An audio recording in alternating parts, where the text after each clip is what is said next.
I've been helping people evaluate and buy FedEx and bread routes for over 15 years. And a lot of times whenever I work with very intelligent and very business savvy individuals, they want to use the evaluation adage of trust but verify. And I want to show you a superior way to go about evaluation and also explain to you why just verification alone in your evaluation process is probably a very bad idea. And so let me explain to you. So let's pretend that there is someone that's selling you their routes and they have essentially turned it into a family business. And so what will happen is the brother, the brother-in-law, the son, everyone is essentially working for peanuts, right? And so they will have these payroll reports that they can provide the CPAs and everyone that wants to evaluate these things in traditional ways, which do not work. They will provide all this stuff and people will say, wow, he really is paying Jane, whatever, $600 a week. Well, it doesn't matter if Jane is really getting $600 a week or not, because you and I can look at this thing and say, hey, with this particular route in this particular territory with this particular difficulty, ain't nobody working for $600 a week. It's going to cost $800 or $900 or whatever it may be. So the point is that there are a lot of things that a seller can do to make their business very, very legitimate. It can be verified in every single way in terms of, the numbers and whatnot. But in reality, it really doesn't matter. And so this goes back to the idea of whenever I evaluate routes, I use that three-pillared process of trying to figure out what the net income is, trying to figure out what the ease of management is, and then most importantly, the sustainability. It doesn't matter if he is really paying $600 a week if it's not sustainable. And a lot of times when people look at these deals, they're just trying to verify. If you look at verification in this, and then you have someone else that can help you look at this deal and be able to say, look, it doesn't matter if that's true or not. We know what these expenses should be.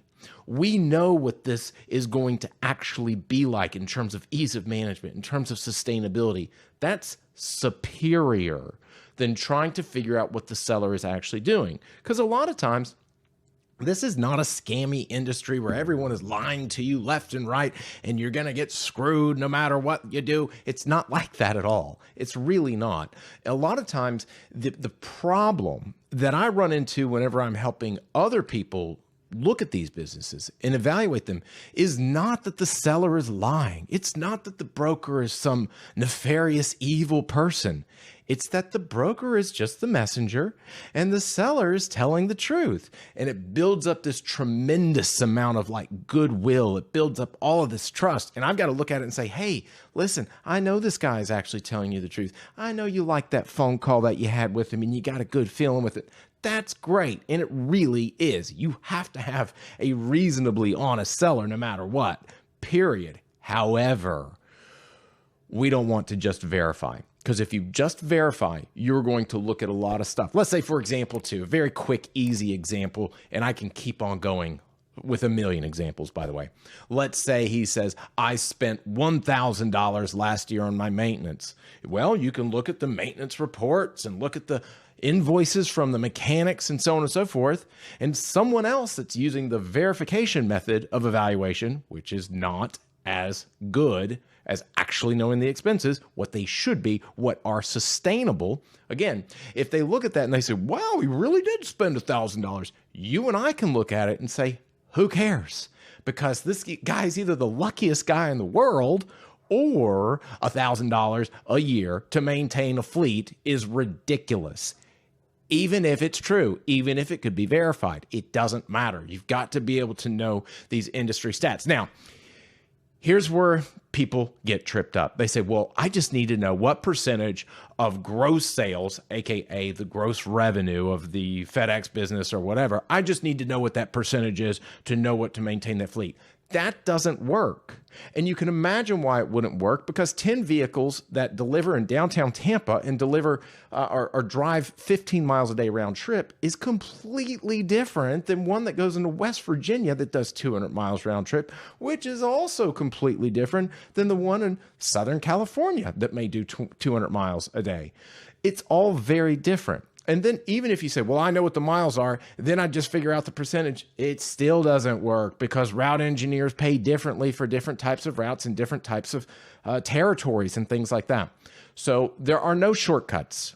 As oftentimes is the case, there are no shortcuts to being able to evaluate these things correctly. Percentages will mislead you, and verification will more often than not really mislead you. The good news is that whenever you know how to think like a route engineer, how to model these things out, how to read between the lines of these settlements and so on and so forth, then that game becomes far, far easier. Is it perfect? No. Is it better than verification? Hell yes. So the point is that I would just be very cautious against verification alone. Now, there are times that we want to use verification and we want to do the trust but verify. That's later on in different sorts of nuances with the FedEx route. But for example, this is a very powerful concept. Even if you were looking at buying a laundromat, you could look at a laundromat, and if the seller says, look, I only spent $2,000 maintaining all my machines, well, I don't know how much it costs to maintain XYZ model number machine. You would want to find someone that is an expert in the laundromat field. You don't want a CPA that can verify how much he spent on the maintenance on that. You don't want a lawyer to look at things that may not know anything about a laundromat or a particular model. You want someone that is an expert in that business. Verification is not as superior as knowing what should be going on, what is sustainable. So anyway, hopefully this helps out a little bit. Take care, talk soon, and bye-bye.